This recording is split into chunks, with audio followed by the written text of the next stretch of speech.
오늘 하나님께서 우리에게 주신 말씀은 빌립보서 4장 4절에서 7절까지의 말씀입니다.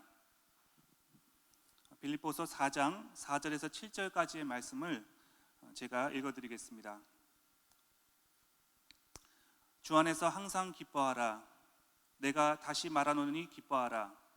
너희 관용을 모든 사람에게 알게 하라. 주께서 가까우시니라. 아무것도 염려하지 말고 다만 모든 일에 기도와 간구로 너희 구할 것을 감사함으로 하나님께 아뢰라. 그리하면 모든 지각에 뛰어난 하나님의 평강이 그리스도 예수 안에서 너희 마음과 생각을 지키시리라. 아멘. 이제 항상 기뻐할 수 있는 비결이라고 하는 제목으로 임성우 선교사님께 나오셔서 하나님 말씀을 증거해 주시겠습니다.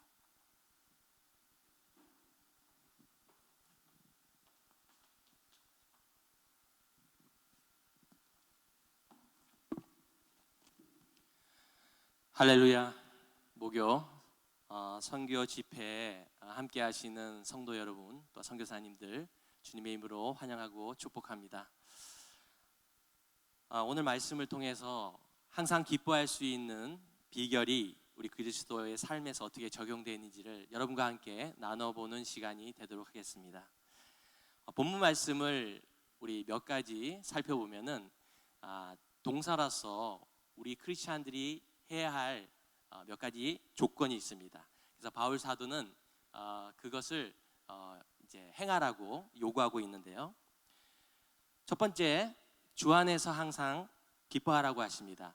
혹시 본문 준비가 됐으면은 볼 수 있을까요? 우리 4절 말씀 함께 볼 수 있을까요? 준비됐나요? 네, 4절, 5절, 6절 이렇게 해서 제가 말씀 중에서 함께 보겠는데요. 4절 말씀 함께 읽어보도록 하겠습니다. 함께. 주 안에서 항상 기뻐하라. 내가 다시 말하노니 기뻐하라. 여기서 주 안에서라는 말은 무엇을 의미할까요? 우리 천지를 창조하신 하나님께서 그 아들을 이 땅에 보내셔서 우리를 위해 십자가에서 못 박히심으로 그 사랑을 온 세상에 전하셨고, 또 우리가 그 구원자를 알고 믿음으로써 다들 우리 그분의 놀라운 사랑을 다 받고 있고 또 느끼고 있고 그것을 늘 경험하고 있을 줄 믿습니다. 여기서 우리가 주 안에서라는 말씀이 있습니다. 왜 바울 사도가 주 안에서 항상 기뻐하라고 말을 했을까요? 세상에서 기뻐할 수 있는 일은 많겠죠. 많은 사람들은 기뻐하기 원하고 있습니다. 아마 이 세상에 있는 많은 사람 중에서 기뻐하지 않고 슬픔으로 가득 차고 세상을 살려고 하는 분은 아무도 없을 줄로 알고 있습니다. 그래서 세상 사람들은 즐거움과 쾌락과 기쁨을 쫓아 어떻게 해요? 여러 가지에 빠지죠. 쉽게 얘기하면은 중독에 빠지죠. 술 중독, 또 마약, 또 인터넷, 그 다음에 섹스 중독, 그리고 너무 술을 과다하게 먹어서 알코올 중독도 걸리고, 그 수많은 많은 쾌락을 쫓고 즐거움을 쫓고 기쁨을 쫓아서 행하다 보면 어떻게 우리 인간의 몸과 마음이 파괴게 되고 하나님 원하시는 그런 온전하게 세워지는 것이 아니라 점점 몸과 마음은 황폐해지게 돼 있죠. 그러나 우리는 크리스찬들은 어떻게 하면 주 안에서 항상 기뻐할 수 있는 방법을 알고 있습니다. 물론 거기에 대해서 모르신 분이 있을 줄 알고 제가 오늘 말씀을 통해서 우리가 어떻게 기뻐할 수 있는가, 항상 기뻐할 수 있는 것을 한번 나눠보도록 하겠습니다. 만약 우리가 진정으로 주님을 알고 믿고 같이 함께 주님과 함께 동거한다면 그 주님 안에서 항상 기쁘고 즐거워합니다. 거기에 선제되는 조건은 무엇이냐면 감사함입니다. 감사함으로써 우리가 기쁨을 얻을 수 있는데, 그것도 세상적으로 기뻐하는 것이 아니라 주님 안에서 정말 참된 화평과 평화를 느끼면서 참된 기쁨을 알 수 있습니다. 이 바울 사도가 항상 기뻐하라, 내가 다시 말하노니 기뻐하라, 이건 뭐냐? 강조를 하는 거죠. 항상 늘 거기에다가 다시 말하노니 재차 강조를 하고 있습니다. 근데 방법을 안 가르쳐 주면은 저희가 어떻게 할 줄은 모르지만 제일 말씀 첫 구절에 주 안에서라고 말씀하고 있습니다. 바울은 여러분도 알다시피 예수님을 핍박하려고 다메섹 도상으로 가다가 그 다메섹 도상에서 예수님을 만나게 되죠. 그러면서 삶이 변화가 되죠. 세상적으로는 로마 시민권도 있고 학식도 있고 정말로 세상 지금으로 말하면은 남부럽지 않을 그런 환경이었지만 예수님을 알고 또 예수님을 체험하고 만나고 믿고 난 후로는 삶이 변화가 됐습니다. 그런데 어떻게 변화가 됐습니까? 예수님을 믿고 따르다 보니까 일단은 본인이 예수님을 믿는 사람을 잡으러 다녀야 되는데 그 반대 입장이 돼서 감옥에 붙잡혀서 많은 고난과 고통을 당하면서 심지어 매를 맞고 또 죽을 위기에 처하는 상황까지 갔으면서도 그 감옥 안에서 기뻐하라.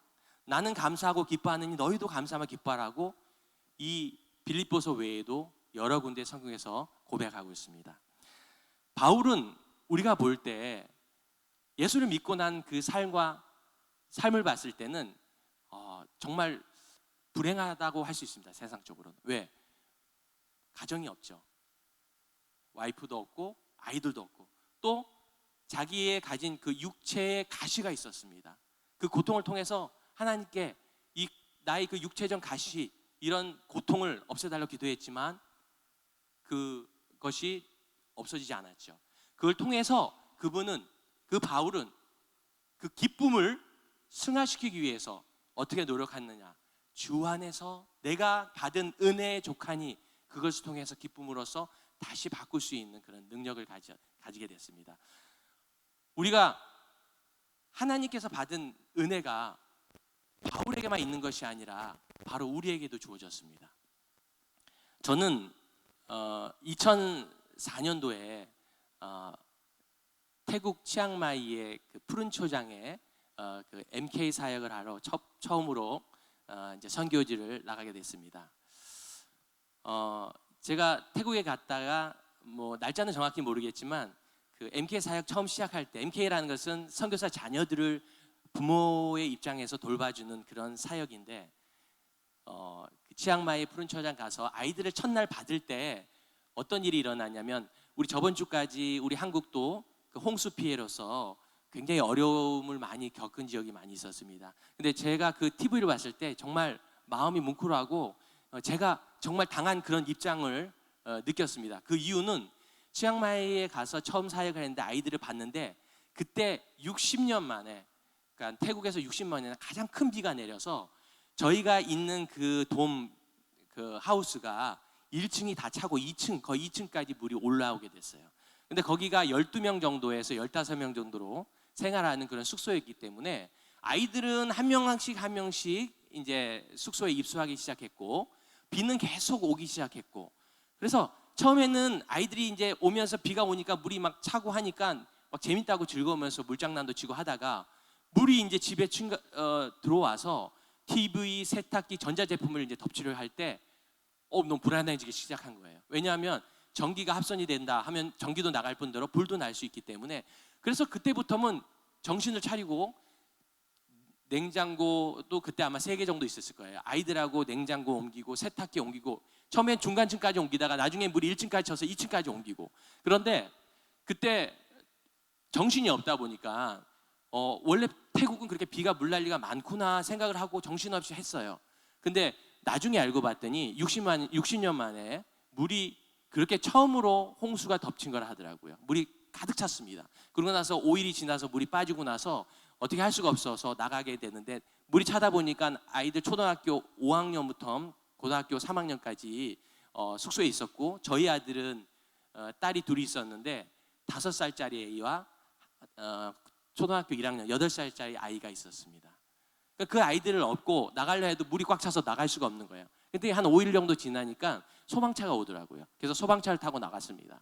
그래가지고 여인숙 같은 데 가가지고 한 일주일 있다 보니까 물이 빠졌어요. 그래서 다시 들어갔죠.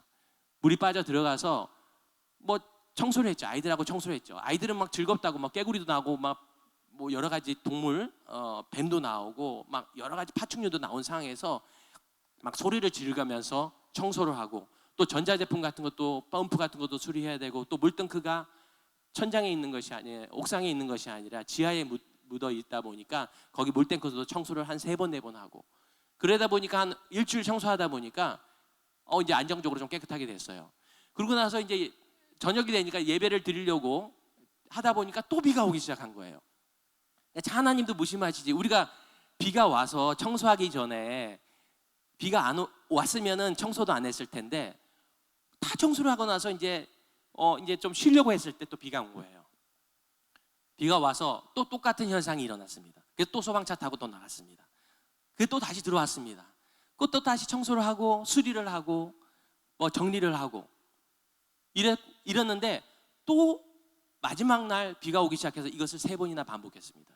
그게 2005년도 여름인데요. 그러니까 처음에는 일주일 거서 청소할 게 5일, 3일로 줄어들긴 하더라고요. 그래서 그때 저희 가족들과 제가 얻은 게 뭐냐면 정리하는 그 달란트를 얻었습니다. 그래서 청소하고 고치고 닦고 뭐 이렇게 하는 것에 은사가 생긴 거예요. 그래서 지금 너무 감사해요. 저희는 이사를 하면은 하루 만에 다 정리를 합니다. 웬만한 거는. 근데 일반 사람들은 3일, 뭐 4일, 일주일도 간다 하는데, 저희는 그런 하나님께 주신 그런 경험과 노하우가 있다 보니까 정리하고 고치고 뭐 닦고 이런데 아주 굉장히 은사가 생긴 것 같아요. 뭐 그렇다고 리더분들이 혹시 이 설교를 들으시고 선교지에 이렇게 좀 복구하고 어려운 지역에 이렇게 차기에 보내주시면은 안 되고요. 일단 그런 은사가 제가 생겼다고 이렇게 말씀드린 겁니다. 그러면서 뭘 느꼈냐면, 이런 경험을 통해서 제가 태국에서 사역한 동안 그 뒤에 사역은 어렵지가 않더라고요. 그보다 더 어려운 적이 없었어요. 그래서 늘 감사와 기쁨이 넘치는 사역을 마치고 한국에 돌아왔습니다. 한국에 돌아와서 이제 장기 사역 훈련 받고 나가려고 이제 준비하고 하는데 조금 시간이 걸렸습니다. 이제 한국에 오다 보니까 한국의 환경이 너무나 좋고 하다 보니까 이제 가족들의 반대로 조금 시간이 좀 늦어졌는데, 그때 2011년도에 제가 교통사고가 나서 크게 났습니다. 차는 완전히 반으로 반조각 났는데, 차는 박살이 났지만 하나님께서 저는 박살 내지 않으시고, 물론 타박상하고 허리가 좀 다치고 병원에 한 일주일 동안 입원을 했지만은 그 차에 비해서는 제가 굉장히 경미한 사고를 당했습니다. 그렇지만 저에게는 굉장한 두려움이었고 가족들에게는 굉장한 두려움이었죠. 그 전에 있었던 여러 가지의 사건들을 통해서는 그런 불안함을 못 느꼈는데, 저의 목숨을 가져갈 수 있다는, 언젠가는 내 목숨이 없어질 수 있다는 이런 불안감 때문에 제가 그 병원에서 입원하고 퇴원할 때 바로 오산리 기도원에 가서 4일 금식을 했습니다. 4일을 금식하면서 말씀을 통해서, 또 대언자를 통해서, 또 그 다른 사람들 통해서, 또 꿈에서 하나님께 그 확실한 사명을 받고 제가 다시 선교지로 나간 것이 2012년 오선 훈련을 받고 2013년 초에 이제 선교지에 나가게 됐습니다. 그 선교지에 나가서 편안한 삶을 사는 것은 우리 선교사의 삶이 아니다는 것은 아니지만, 그렇게 되기가 참 쉽지가 않습니다.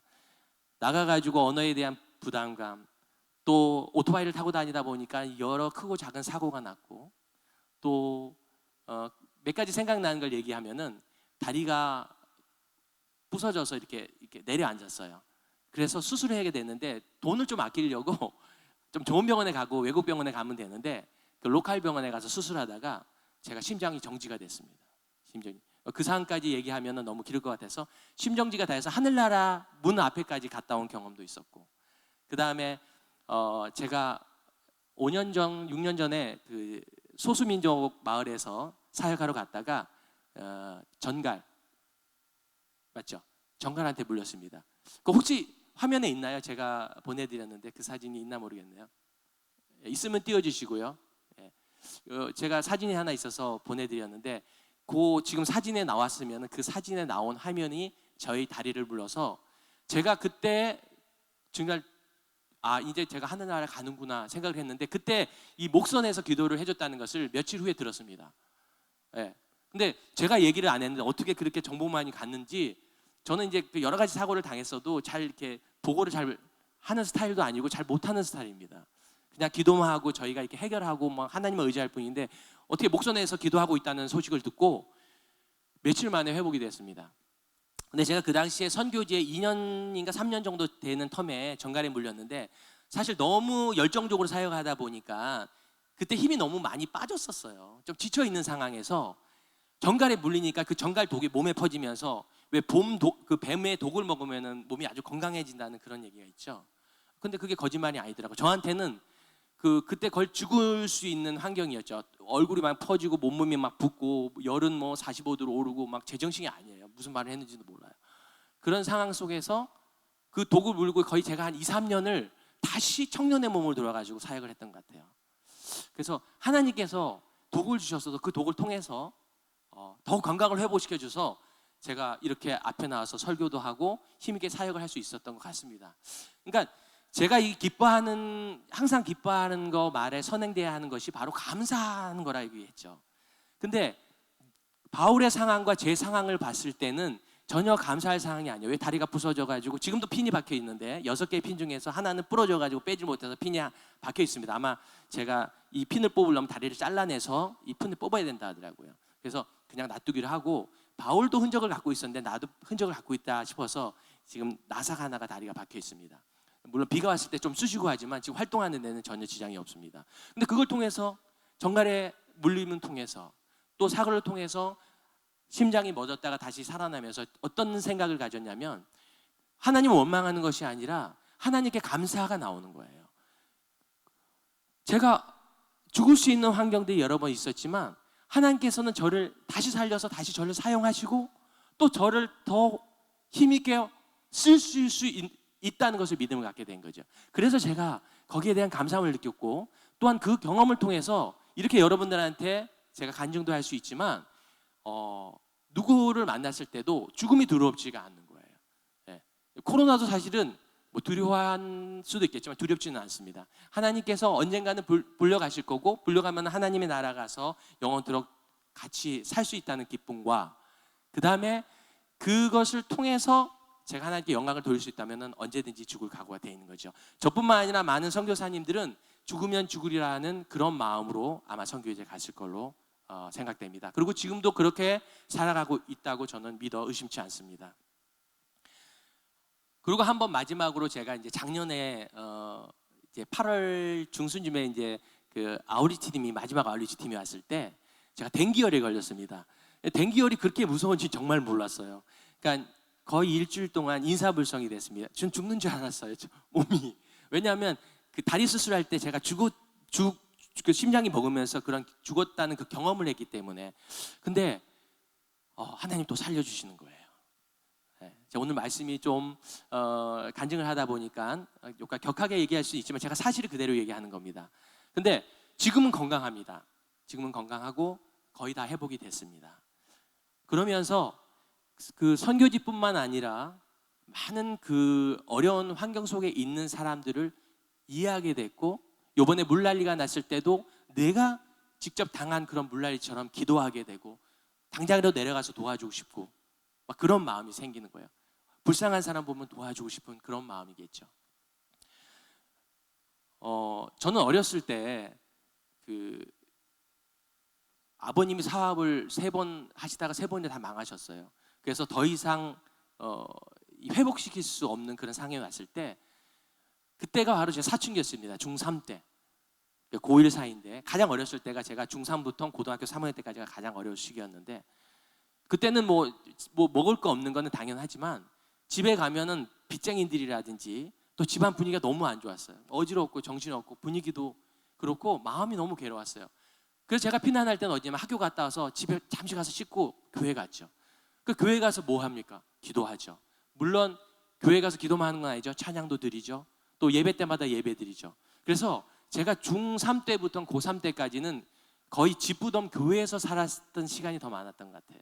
그래서 교회 예배, 새벽 기도, 거기서 잠을 자고 새벽 기도하고 집에서 씻고 다시 학교 갔다가 돌아와서 다시 교회 가고 이런 생활을 하다 보니까 어떻게 하게 됐어요?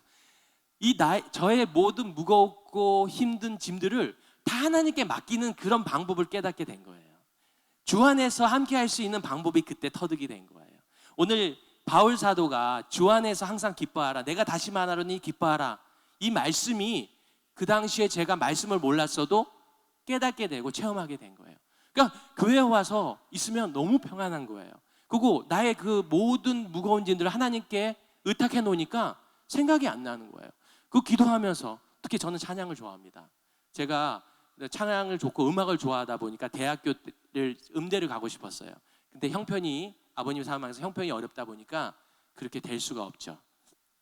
그래서 고등학교 졸업하고 바로 일을 시작을 했죠. 근데 다행히 대학은 합격해서 대학교 다니면서 일을 하면서 이렇게 살아왔습니다. 아르바이트는 안 해본 것이 없던 것 같습니다.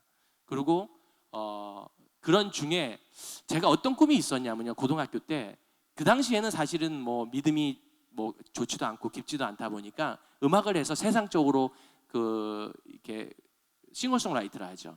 예, 지금은 뭐 이렇게 나이도 많이 있고 시간이 지나다 보니까 뭐 그런 어떤 달란트들이 많이 없어졌는데, 그 당시에는 굉장히 거기에 대한 그 마음이 있다 보니까 싱어송라이터, 뭐 작곡가 또는 뭐 그 음악을 만들어서 세상적으로 널리 알리고 싶어서 돈 많이 벌어서 우리 집을 좀 일으키고 싶은 그런 마음이 있었습니다.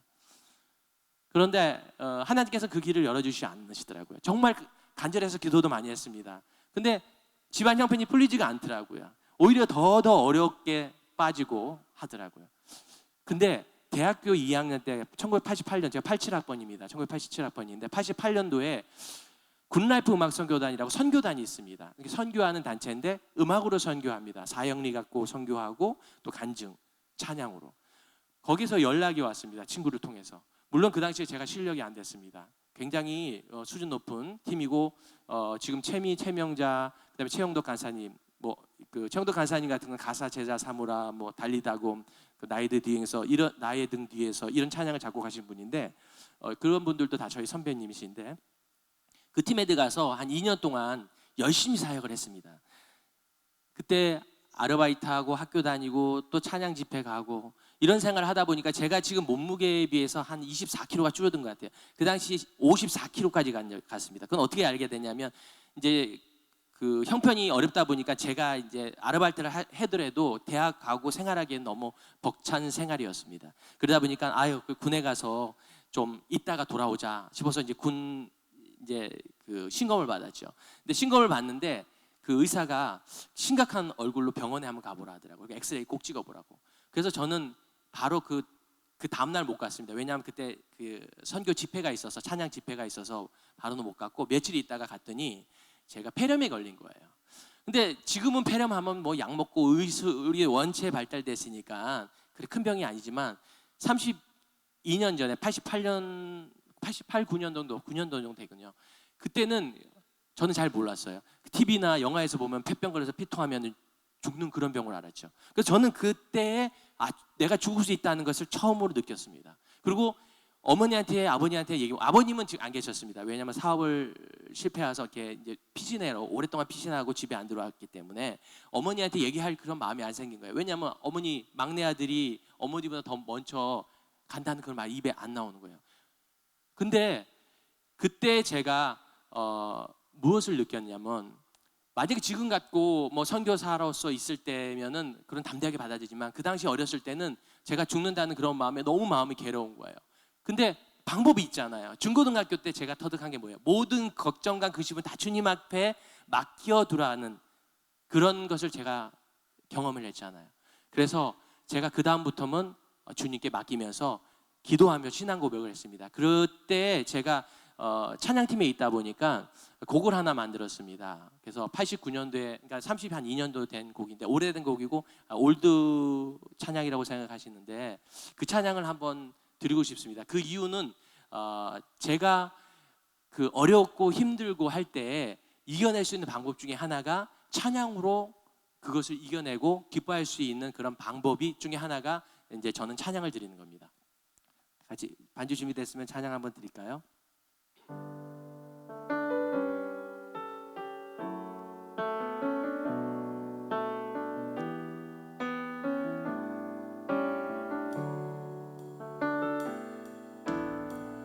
내가 살아있는 동안 여호와를 찬양하며 섬기며 내가 살아있는 동안 여호와를 영원히 찬양하리로다. 내가 살아있는 동안 여호와를 찬양하며 섬기며 내가 살아있는 동안 여호와를 영원히 찬양하리로다. 내 평생 하나님을 찬양하는 이유는 하나님이 나에게 주신 은혜 때문에 무엇으로도 바꿀 수 없는 이 선물을 오직 찬양으로 영광 드리리. 내가 살아있는 동안 주 여호와를 온전히 찬양하며 섬기겠습니다. 내가 살아있는 동안 주 여호와를 영원히 찬양하겠습니다.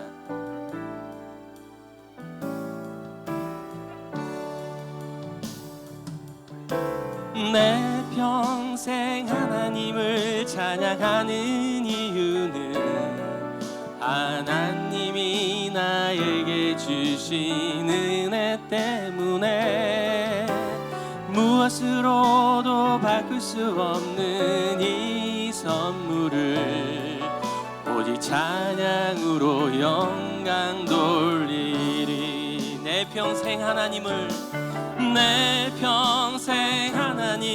찬양하는 이유는 하나님이 나에게 주신 은혜 때문에 무엇으로도 바꿀 수 없는 이 선물을 오직 찬양으로 영광 돌리리.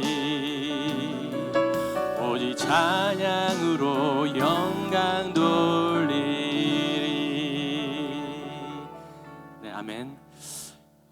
이때 지은 곡들 중에 하나인데 많은 곡들 한 뭐 5, 60곡을 만들었는데 지금은 뭐 악보가 없어가 다 없어졌고요. 제가 기억나는 거 몇 곡 해서 한번 악보를 만들어 봤습니다. 이 고백처럼 그 당시에는 정말 막 제가 원래 글을 잘 못 씁니다. 말도 잘 못하지만 글이 막 맨날 국어도 뭐 60점 밑에 나올 정도로 그 국어 점수 엉망이었는데 막 하나님께서 그 기쁨과 영감을 주시니까 막 곡이 나오고 가사가 막 나오더라고요. 그런 상황 속에 있었는데 진짜 은혜가 충만했죠. 그러고 나서 이제 그 병원에 가니까 돈을 많이 줘야 되더라고요. 그래서 이제 보건소에 가도 공짜로 약 주는데 괜찮다. 정부에서 나오는 돈 건데 약이 괜찮다 해서 보건소에 갔습니다. 보건소에 약을 주는데 한 15알 정도 주더라고요. 그 약을 먹고 한 6개월, 8개월 정도 먹었던 것 같습니다. 근데 그 약이 좋은데 병이 치료됐는데 이제 화장실 갈 때 옆에 누가 옆에 있으면 안 됩니다. 뭐 약 드신 분은 아시는지 모르지만 오렌지 색깔, 뭐 빨간 색깔의 그 오줌이 섞여나면 약의 색깔이 그러는데, 그러니까 그래서 하여튼 은혜롭게 이제 군에 가기 전까지 그렇게 생활했던 것 같습니다. 그리고 보니까 이제 1988년도부터 뭐 선교사라고 하기는 그렇지만 선교 단체에서 이렇게 처음 발을 들여놨던 것 같습니다. 그러고 나서 군에 갔다 와서 제가 생활이 어렵다 보니까 학교 다니면서 이제 공부를 다니면서 직장 생활을 했는데 하면서 하나님께서 어려움도 주셨지만 그 어려움을 저는 어려움이라고 생각하지 않았습니다. 이 바울 사도처럼 그 받은 은혜를 노래 가사처럼 제가 받은 은혜를 정말 마음으로 간직하면서 은혜롭게 감사하면서 기뻐하면서 살았던 것 같습니다. 그렇게 살다 보니까 만나는 분들도 기뻐하시고 즐거워하시고 제가 그 하나님께 모든 걱정, 근심, 그런 어려운 것들, 무거운 짐을 다 내려놓고 살고 기쁘게 살다 보니까 세상 사람들, 주위 친구들, 많은 주위의 사람들이 저희 집과 제가 그렇게 어려운지를 몰랐던 거죠. 그러고 나서 군에 갔다 와서는 직장 다니면서 이제 계속 이제 살아왔습니다. 시간이 많이 없어서 간증은 이것까지로 하고요. 제가 말씀드리고 싶은 것은 선교사의 삶이나 우리 크리스찬인들의 삶이나 다들 좁은 길로 가야 합니다. 예수님께서는 십자가를 지고 나를 따르라고 말씀하셨습니다. 그런 좁은 길을 우리가 걸을 때 여러 가지 크고 작고 어려운 일들이 도래됐을 때 우리가 어떻게 주님 안에서 벗어나면 안 됩니다. 세상 사람은 주님을 안에서 살지 못하니까 즐거움을 찾으려고 아까 얘기했던 그런 쾌락을 빠질 뿐도 아니라 친구들 만나서 이야기도 하고 또 술도 먹고 그리고 여러 가지 방법으로 살아가고 있습니다. 그러나 그걸 통해서 육체는 파괴되고 또 몸도 상하지만 마음도 파괴됩니다. 우리 선교사나 크리스찬들은 어떻게 주 안에서 기뻐하는 방법들을 찾아야 되는데 저는 이제 그 찬양하는 것도 좋아하고 그다음에 이제 뭐 색소폰을 불면서 또 밤에 불을 다 꺼놓고 찬양을 이렇게 하는 걸 굉장히 좋아합니다. 남들은 어떻게 생각할지 모르지만 그걸 통하면은 완전 굉장히 힐링이 돼요. 그 은혜를 굉장히 많이 받습니다. 제 아내 같은 경우는 기도 골방에 들어가서 기도하면서 그 자기의 그런 모든 내면을 다 하나님께 고백하면서 은혜 받고 문제를 해결하기도 합니다. 저 같은 경우는 이제 선교지에서 이런 사고 외에도 뭐 여러 가지 크고 작은 사고를 많이 났어도 어렸을 때부터 이렇게 살아온 환경 때문에 굉장히 긍정적으로 마인드가 바뀌고 또 좀 심각하게 생각을 안 하는 그런 사람 중에 한 명입니다.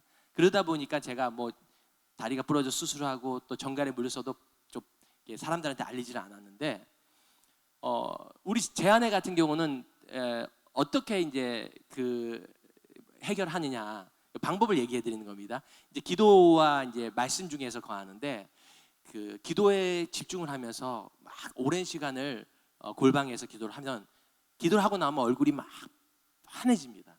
그리고 기쁨이 가득한 얼굴 와서 목소리부터는 달라지고 행동이 틀려집니다. 그러면서 그 선교지에 있을 때 물론 저도 사고가 있었지만 제 아내는 뭐 저같이 큰 사고는 없었어도 그 친구들이 많이 찾아왔습니다. 어떤 친구들이냐면 뭐 이석증, 뭐 알러지, 그다음에 뭐 대상포진, 그다음에 얼마 전에도 또 찾아왔는데 친구가 찾아왔는데 그 애니메르인가 메니에르라는 이런 병이 있습니다. 그런 친구들이 1년에 몇 번씩 찾아옵니다. 그러면 그걸 경험하고 나서 좋은 점이 뭐냐? 물론 아팠을 때는 고통스럽지만 이 그런 아픔과 고통이 찾아왔을 때는 힘들지만 그 후에 감사함을 느끼는 거예요. 왜? 하나님이 다시 나를 살리셨구나. 나의 건강을 다시 회복시켜 줬구나. 또 이걸 통해서 어렵고 힘들고 아픈 사람들의 마음을 이해하게 된 거죠. 그리고 긍휼한 마음이 생기고 더 잘해줘야 되겠다는 그런 마음이 생기고 또 여러 가지 임상 시험을 통해서 그런 병도 잘 알게 되고 그래서 지금 제 아내가 그 우리 함는 선생님께서 지금 그 팀 선교회 제 3팀장을 맡으면서 그 많은 선생님들의 아프고 어려운 점을 더 잘 이해하고 더 마음이 가는 것 같아요. 그래서 저희가 이런 고난과 어려움이 저희들에게 몰려오고 지금 코로나나 또 기상 이변이나 또 경제적으로 어려울지라도 바울 사도가 얘기한 이 주 안에서 항상 기뻐하면 우리가 그 모든 문제를 해결할 수 있습니다. 그런데 그 뒤에 말씀을 한번 보겠습니다. 5절에 보면은 너희 관용을 모든 사람에게 알게 하라. 주께서 가까우시니라. 여기서 말하는 관용을 제가 한번 찾아봤습니다. 관용이라는 단어 속에는 많은 의미가 담겨 있는데요. 친절한 성격, 남의 잘못을 너그럽게 받아들이고 용서하는 것, 박해에 대한 온유성, 다른 의견을 허용함, 베푸는 마음, 이런 여러 가지 사전적 의미가 있습니다. 처음에는 우리가 기뻐하라고 얘기했지만 5절에 보면은 우리가 관용을 다른 사람에게 나타내라고 했습니다. 근데 거기에 관용을 우리가 나타내기 위해서는 무엇이 중요하나? 이것도 우리가 주 안에서 머물러야 하는 것처럼 주께서 가까우니라고 이렇게 말씀하십니다. 주께서 가깝다는 말은 주와 함께 한다 이 말이죠. 자, 우리가 보통 상사들하고 같이 있을 때도 그 사람의 눈치를 많이 봅니다. 또 나보다 권위 있는 사람이 있으면 왠지 좀 이렇게 잘 보이시고 좀 몸을 조심하고 행동을 조심하죠. 근데 만약 예수님께서 가까이 있다. 예수님 안에 있다. 그럼 우리 행동이 어떨까요? 겸손해지고 정말 죄를 짓고 싶어도 못 짓겠죠. 예수님을 닮아가겠죠. 그래서 여기서 사도 바울이 죽게 가까우니라, 죽게 가까워야 된다고 말씀하고 있습니다. 그리고 그 뒤에 나와 있는 6절에 보면은 아무것도 염려하지 말고 다만 모든 일에 기도와 간구로 너희 구할 것을 감사함으로 하나님께 아뢰라. 제가 그 설교 첫 어두에 이런 말을 했죠. 우리 항상 기뻐하려면 선행되는 조건이 감사라고 했습니다. 그러면 사실은 이거는 이제 뒤로 구절이 나온 것도 어떻게 보면은 좋은 이렇게 방법일 텐데, 우리가 기뻐하기 전에 주님께 가까우면서 아무것도 염려하지 말고 주님께 고백을 해야 됩니다. 기도하면서 간구로 너희의 모든 것을 구하라. 일부분이 아니고 모든 것입니다. 자, 일부분이라 하면 우리가 생활 생각날 때마다 기도하는 거지만 어떻게 해요? 모든 것을 구하라. 모든 일에 기도와 간구로 구하라. 근데 모든 일이라는 것은 우리 삶 속에서 매일매일 기도할 수가 없잖아요. 데살로니가서 보면 항상 기뻐하라, 쉬지 말고 기도하라, 범사에 감사하라 있죠. 근데 우리가 쉬지 말고 어떻게 해요?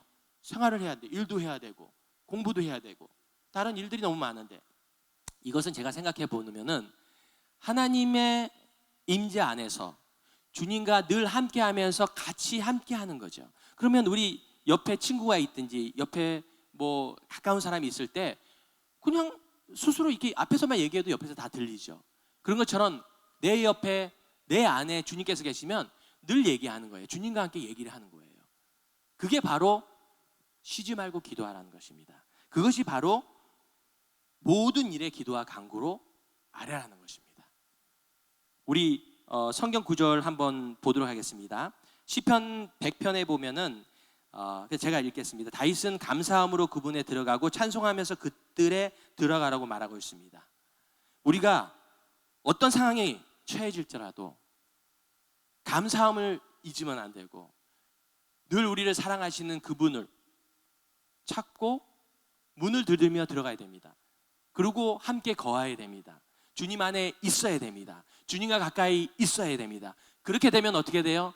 항상 기뻐할 수 있습니다. 오늘 말씀 항상 기뻐할 수 있는 비결을 여러분과 함께 나눴는데요. 물론 제가 이제 준비하는 말씀 구절은 너무나 많습니다. 말씀 내용은 많은데 시간 관계상 마지막 여러분에게 짧은 이야기와 함께 오늘 선구를 한번 이제 같이 나누고 마치도록 하겠습니다. 여러분이 어렵고 괴로운 일을 당했을 때 누굴 찾아야 됩니까? 예수 그리스도를 찾아야 됩니다. 예수 그리스도와 함께 가야 됩니다. 예수 그리스도 안에서 가야 됩니다. 사는 동안 어려움과 위험과 고통과 고난이 있을 때 어떻게 해야 됩니까?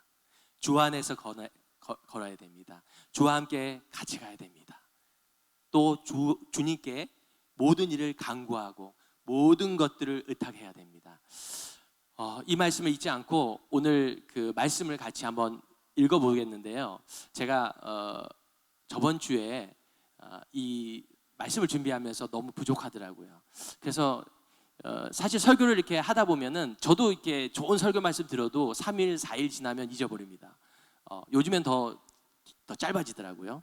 그 목사님들이 얘기하는데 몇 시간만 지나면 잊어버리는 사람도 있고 하루 지나면 한 7, 80%는 다 잊어버린다 하더라고요. 일주일 지나면은 기억하는 분들이 거의 없을 정도로 우리가 물론 집중을 안 할 수도 있지만 우리 인간이 가진 기억력이 좀 한계가 있는 것 같아요. 그래서 제가 이렇게 올 3월 달에 한국에 나와서 꿈과 소망을 하나 가졌는데 나이가 더 들기 전에 성경 구절을 좀 외워야 되겠다. 왜냐하면 설교 말씀은 그 당시에는 은혜를 받지만 시간이 지나면 생각나는 것들이 잘 없더라고요. 책을 읽어도 참 좋은 책이라고 하지만 막상 내용을 얘기하라면은 이야기하기가 힘들더라고요. 근데 성경 구절은 제가 외우고 있으면 언제든지 그 말씀을 통해서 은혜 받을 수가 있더라고요. 그래서 제가 죽는 그날까지 성경 구절을 1000구절 또는 1004구절 또는 천국구원 1991구절, 제 목표는 1991구절을 새로 외우는 것이 제 목표입니다. 근데 그냥 외우면은 제가 해봤어요. 그냥 한 59절을 외워봤는데 아무리 해도 안 헤어져요. 열흘 동안 해도 한 구절도 제대로 정확하게 외우는 게 없더라고요. 그런데 아까 제가 이제 찬양을 드렸을 때는 저희 그 신앙 고백으로 찬양 드렸지만 저번 주에 제가 말씀을 준비하면서 사실 말씀 제가 아무리 훌륭한 설교자라도 여러분들한테 이야기해도 사실 그것이 많이 와닿는 수도 있겠지만 오랫동안 기억되기가 쉽지 않다는 것을 제가 느끼고 성경 구절만 그냥 한 100번, 200번만 얘기하고 내려가는 것이 오히려 더 좋겠다는 생각이 들었습니다. 그러나 저에게 주어진 시간 안에 또 설교 말씀도 전하고 또 그 외의 시간을 성경 구절을 함께 외울 수 있는 그런 시간을 가졌으면 좋겠다는 마음으로 제가 곡을 한번 만들어 봤는데요. 이 성경 구절 곡은 뭐 완성도는 떨어집니다. 완성된 것도 아니고요. 나중에 여러분들이 좋다는 의견을 제시하면 좀 편곡도 하고 곡을 좀 다듬어서 뭐 다시 한번 부를 시간이 있을지 모르겠습니다.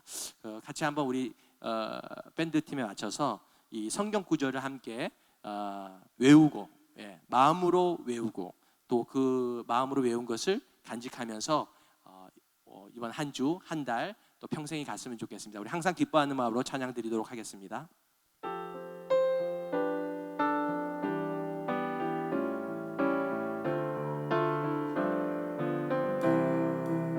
주 안에서 항상 기뻐하라. 내가 다시 말하노니 기뻐하라. 너희 관용을 모든 사람에게 알게 하라. 주께서 가까우시니라. 아무것도 염려하지 말고 다만 모든 일에 기도와 간구로 너희 구할 것을 감사함으로 하나님께 아뢰라. 그리하면 모든 지각에 뛰어난 하나님의 영광이 그리스도 예수 안에서 너희 마음과 생각을 지키시리라. 한 번 더 할까요? 주 안에서 항상 기뻐하라. 내가 다시 말하노니 기뻐하라. 너희 관용을 모든 사람에게 알게 하라. 주께서 가까우시니라. 아무것도 염려하지 말고 다만 모든 일에 기도와 간구로 너희 구할 것을 감사함으로 하나님께 아뢰라. 그리하면 모든 지각에 뛰어난 하나님의 영광이 그리스도 예수 안에서 너희 마음과 생각을 지키시리라. 그리하면 모든 지각에 뛰어난 하나님의 영광이 그리스도 예수 안에서 너희 마음과 생각을 지키시리라. 네, 다 같이 기도하겠습니다. 항상 기뻐하라고 말씀하시는 주님, 우리가 현실을 보지 않게 하시고 믿음의 눈을 들어 눈에 보이지 않아도 저 너머에 역사하시는 주님을 바라보게 하시고 또한 주변 사람에게 관용을 베풀 수 있는 너그러운 마음과 모든 일에 감사함으로 우리의 구할 것을 하나님께 아뢰므로 응답받게 하시고 주께서 우리 가까이에 계심을 나타낼 수 있는 힘 있는 군사들로 우리들을 사용하여 주시옵소서. 그렇게 응답하실 주님께 감사드리며 존귀하신 예수님 이름으로 감사 기도드렸습니다. 아멘.